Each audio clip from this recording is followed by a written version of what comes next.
Welcome to the NJC's 10-minute takeaway, where we will try and cram in as much information as we can into a 10-minute workshop. I'm Tom Stenson, audit trainer and head of training for the NJC, and today I'm joined by Lynne Barrie, who is our current president and past NJC chair, and a former teacher and audit trainer. Welcome, Lynne. Hello, Tom. In today's topic, we are going to be talking about risk management, and our time starts now. So, do you find, Lynne, that you're still coming across trainees or ADIs who think that risk management is just this conversation at the start of a lesson or part three, and specifically about dual controls? Yes, and unfortunately all the time. And of course it isn't that at all. The risk goes on all the way through the lesson. It's got to be the most vital part of any lesson.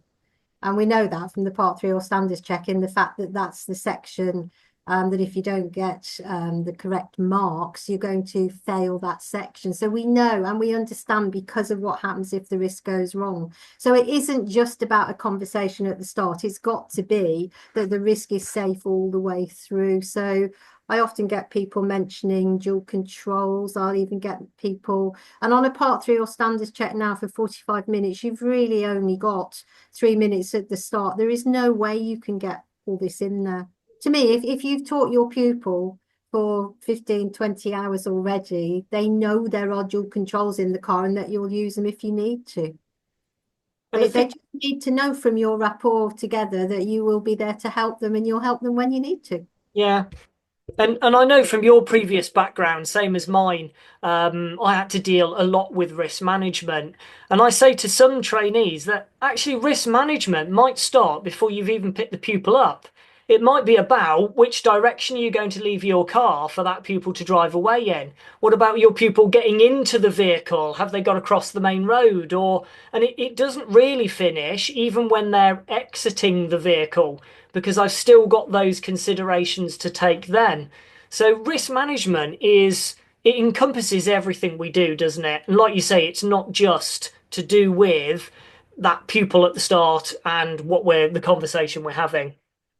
Exactly. I have to say, I do think the only good thing about COVID from our point of view was that it did all make us think about risk even more. And we really had to think about how we were going to manage the risk in those lessons. So I think it made us even more aware. But those are really good points about, and they're points that somebody who's been teaching for a long time will perhaps just naturally do. Which way am I going to face the car? Can the pupil get out okay here?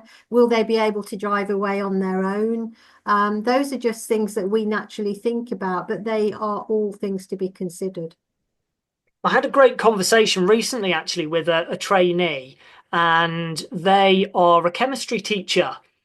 Mm. So when we were talking about risk management, we brought up all the things that they do at the moment that perhaps they're so used to doing, they don't consider. And getting it to be relatable to our industry now, it started to make a lot more sense to them because they could see the gap that they were bridging from what they do now to what they're going into. Yeah, of course. Because it's a chemistry lesson can be involve a moving environment with pupils walking around. It can have dangerous things in it. And if any of the people in the room are, rushing or running or spill something, there's all those sorts of things. And it's just exactly the same in a moving car. It's so important that we manage the risk the whole time. And I I know suppose, one, sorry, I suppose the word we want is share the risk, isn't it? yeah, yeah, and I think that's a good thing because it links to other areas of 10-minute takeaways that we've spoken about responsibility. I know we spoke on a previous one about using our voice, because again, that encompasses this risk management. Definitely. When I talk to some, particularly PDIs, they say they feel that if they have to say, wait, don't go. Have you seen the white car? that's a sort of a raising of the voice, but they almost feel like they're telling the person off. I don't see it like that. If you've got good rapport with them, they know you need to keep them safe, and you can always discuss things afterwards. But in that moment, you have to use your voice to keep everybody there safe. And I think sometimes with PDIs, that's what they don't do. They're not enough in control and command at times, in the nicest way possible. You are a team, you are working together. If you need to take control, you need to do it. And I think that's a really good word, control. I think sometimes it sounds a little bit overbearing, but we need to be in control of the risk management. That doesn't mean we can't share it with pupils, but ultimately we need to be in control because that's what's going to allow that environment, that safe environment for the pupil to practice, or the PDI or the ADI, depending on what you're delivering, to allow them to practice and develop in that safe environment. Yeah, definitely. And I think this also goes back to a bit of a pet hate of mine when I hear people saying, "How much help do you want from me?" This has become a bit of a stock phrase over the last year or so, and I'm not really sure where it started. But to me, if you're going to phrase it like that, you could well be asking for creating more risk than you're expecting. And when I talk to PDIs, they say, well, yeah, actually, that does happen. So if you say, how much help do you want from me? And the pupil says, oh, I'd like to just give it a go. And you say, okay, then, because you've asked them how much help they want. And then you set out, immediately, you could have things that you need to come in with. So being client-centered is not just about letting the pupil have all the say in what they want to do. It's about what they need. It's about helping them as a team to get to where they need to be. So I would rather, in some instances, say and make suggestions to them, the level we're at. Like last week, would you like me to start with just prompting you? And then as you get better, I'll say less. You can come in and do more. That's the sort of conversation I have. And then as the lesson goes on, you make sure that that is actually what's happening. Mm. I don't know, do you hear that very much? How much help do you want Yeah, from? I do. And I think as a generic term, like you say, you're opening yourself up for issues. I think it's different if you have given the pupil a couple of options and you know the outcome, and you can then say to them, okay, choose one of these. How am I going to help you with that? But as a open question at the start of a lesson, it's just, yeah, it's not defined, and you're opening yourself up for issues, aren't you? Yeah. And yeah, it's just going to cause too many problems.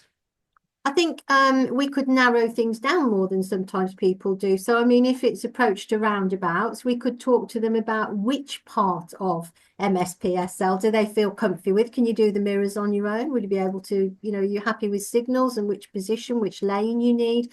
Do you need me then to come in and help and prompt you when you're starting to do the slowing down? Is that the bit that we need to work on? What about the gaps? Do you want to try and find those, or are you going to tell me when you're going to go? So say to me, I'll go after the red car, Lynn, so that I know. So I know at various levels what people need to help me with as well in order to keep us safe. And so I'll phrase it in that way. So I think rather than just how much help do you want, I think that's just open to running into quite high risk actually.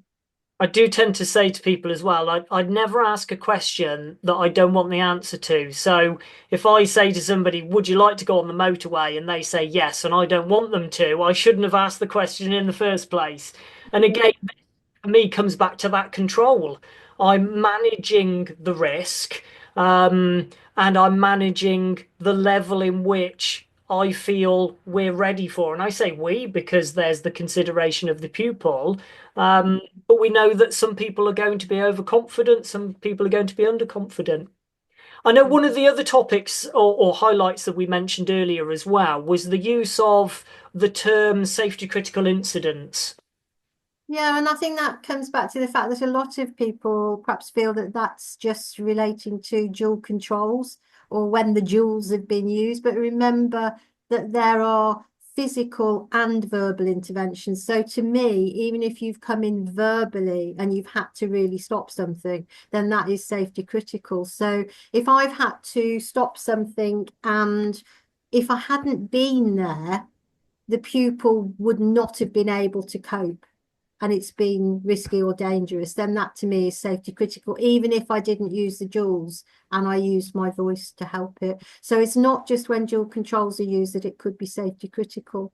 And of course, if it is, it needs discussing with the pupil afterwards. You know, what do they think happened there? How did they see it? Did we see it differently?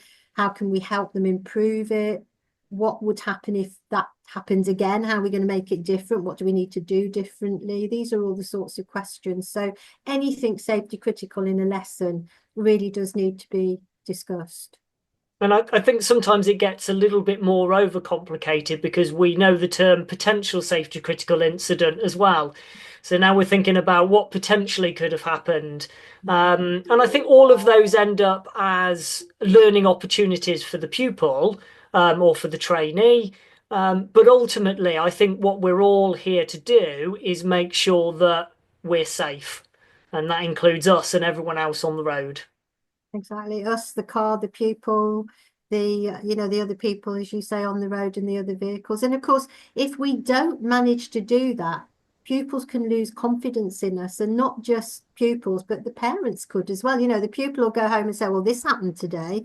That's not what we want. We want to show that we are in control of that lesson and that as far as risk's concerned, we can manage it effectively. Brilliant. Well, that is the end of our time, Lynn. So thank you very much for joining us again today, and we look forward to seeing you on another one. Thank you. Thanks, Tom.